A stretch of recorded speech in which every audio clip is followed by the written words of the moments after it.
우리 직원들은 휴먼 리소스라는 어떤 동원의 대상이 아니라 지지해주고 도와줘야 되는 대상으로 봤을 때, 네, 안녕하세요. 오늘은 용어에 대해서 한번 얘기를 해보려고 합니다. 자, 여러분, 우리 기업에서 뭐 마케팅, 재무, 전략 이런 부서들이 있잖아요. 근데 인사부서를 영어로 뭐라고 하는지 아세요?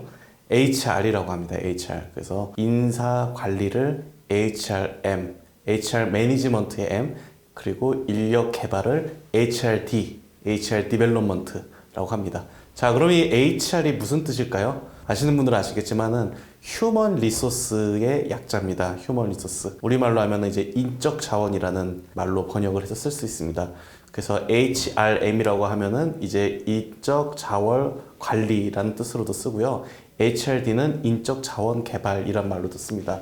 자, 어떠세요? 여러분들이 인적 자원, 휴먼 리소스란 말을 들었을 때 사실은 이제 경영학계에서는 오래전부터 이 용어를 바꾸자는 얘기가 많이 돌고 있습니다. 어떠세요? 여러분들이 일하는 사람으로서 내가 인적 자원이다 라고 하면 어떤 기분이 드세요? 이 이름을 많이 비판하는 사람들의 주요 논리는 우리 임직원들을 하나의 존재가 아니라 동원의 수단으로 본다라는 이유 때문에 그 이름을 바꾸자라는 얘기가 많이 돌고 있습니다. 그래서 최근에 이제 많은 기업들이 HR 부서라는 이름 대신 뭐 People and Culture 아니면은 Employee Experience Team 뭐 이런 식으로 이름을 이제 People and Culture 뭐 탤런트 매니지먼트 뭐 이런 식으로 이름을 바꿔서 많이 쓰고 있습니다.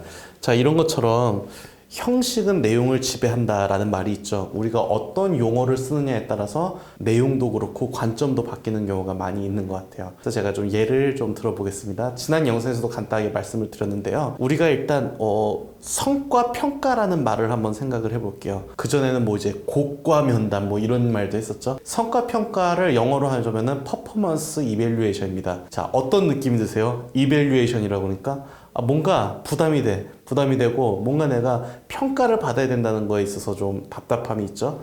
그래서 저는 이제 성과 평가를 성과 관리로만 바꿔도 그 뉘앙스가 많이 완화된다고 생각을 해요. 그래서 이밸류에이션이 아니라 매니지먼트로만 해도 굉장히 그런 부담이 좀 경감이 되지 않나 이렇게 생각을 하는데요. 만약에 우리가 성과를 이밸류에이션도 아니고 매니지먼트도 아니고 우리가 퍼포먼스 서포팅을 해준다라고 하면 어떤 느낌이 드세요? 아니면은 퍼포먼스 코칭을 한다라고 하면 또 어떤 느낌이 드세요? 뭔가 위에서 이렇게 누른다는 느낌보다는 내가 좀 지지받는다는 느낌이 좀 들지 않나요? 물론 이제 이런 이름을 쓰는 조직이 얼마나 있는지는 모르겠어요.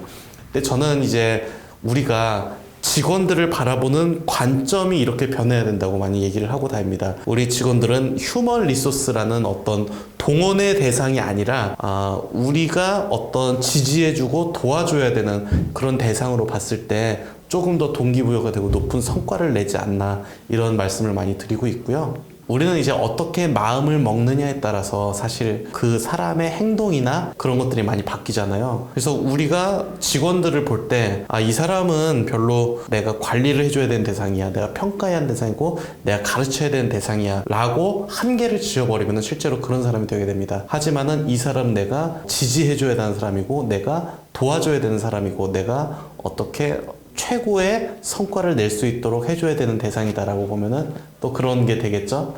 자, 그래서 일단 그게 저는 굉장히 중요하다고 생각은 해요. 그래서 앞으로 우리가 성과뿐이 아니라 용어를 선택할 때도 가급적 우리가 좋은 관점, 발전적 관점으로 바라보는 거를 좀 이제 추천을 드리는 편입니다. 자, 그래서 오늘 영상은 용어의 중요성에 대해서 강조드리고요. 오늘 영상 여기서 마치도록 하겠습니다. 감사합니다.